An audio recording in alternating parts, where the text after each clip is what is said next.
Researchers in Ontario wanted to see whether or not women are more, I guess, guilty of stifling female sexuality than men are. So what they did is they took 86 female subjects and they wanted to gauge what their level of bitchiness was. They looked at the following.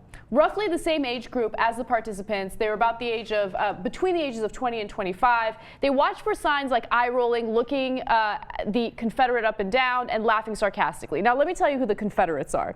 There were two different types of women that were involved with the test or with this study.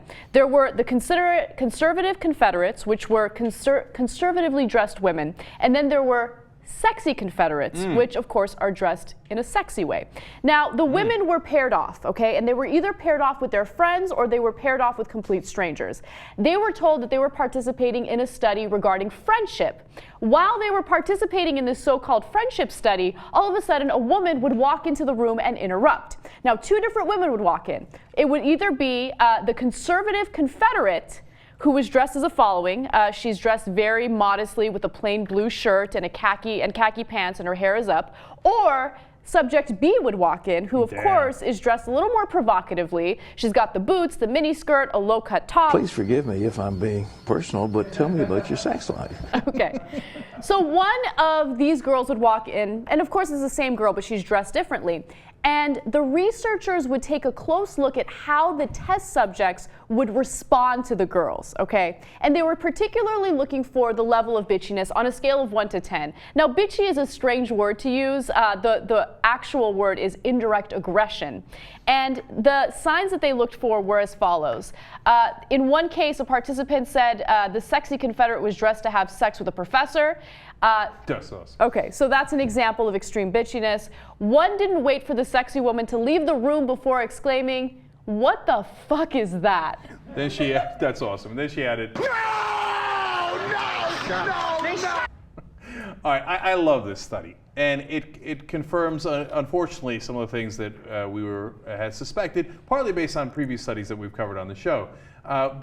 So when the woman walks in and she's in that getup, obviously your competitive dander gets up, right? Because now and this is, of course, subject to speculation as to why, but a very good theory, and the one I believe in, is that biologically she's trying to snatch up, you know, the people that you would like to. Yeah. So let's get into the deets about this, okay? Yeah, that you'd like to, you know, with. Yes. So what oftentimes what happens, and this is the hypothesis that's been presented by the researchers, women are more likely to stifle the sexuality of other women because they are worried that those women, the more provocatively dressed women, are more likely to give away a very important resource they have, and that resource is sex. So for instance, if you have a woman who is promiscuous and she's going out and she's giving the sex away for free, and what I mean by that is no relationship, no commitment, she's just willy-nilly having sex with someone she's interested in, well, all of a sudden those men have absolutely no incentive to try to establish a relationship with a woman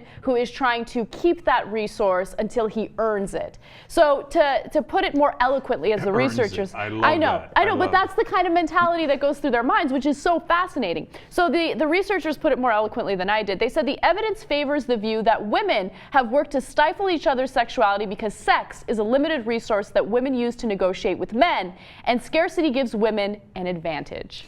And of course, a lot of this is on the subconscious level, so they don't necessarily know that, they don't think, you know, through consciously, well, my sex is, the sex that I'm willing to provide men is a limited resource, and this bitch is giving away the milk for free, and I can't have it with her skanky skirt when I need to lock them up in a marriage. Now, they're not thinking through all that, no.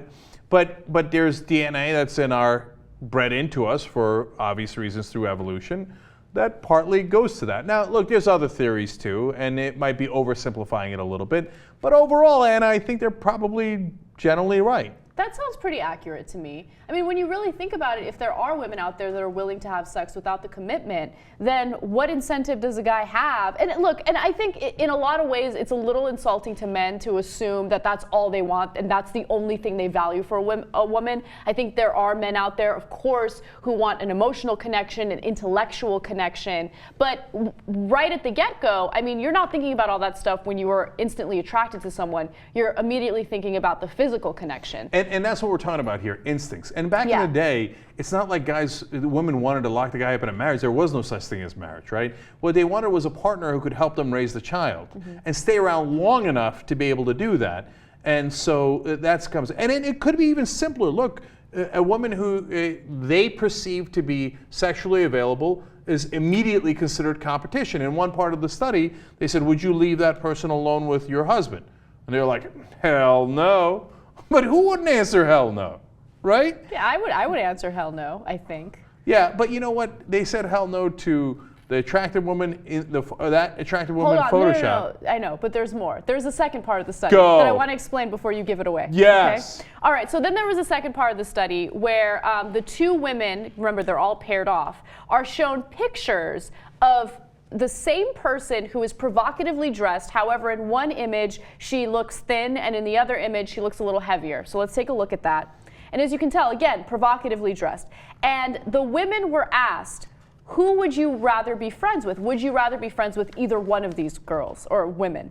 And in both instances, they said no. They did not want to be friends. So it didn't matter. Weight had absolutely no bearing on them. If it was a heavier girl who was provocatively dressed, no, I don't want to be friends with her. They said catty things about her. If it was a skinny girl, understandably, of course, they said catty things about her. But when asked, who would you rather leave your boyfriend with, the conservatively dressed woman or the sexy dressed woman?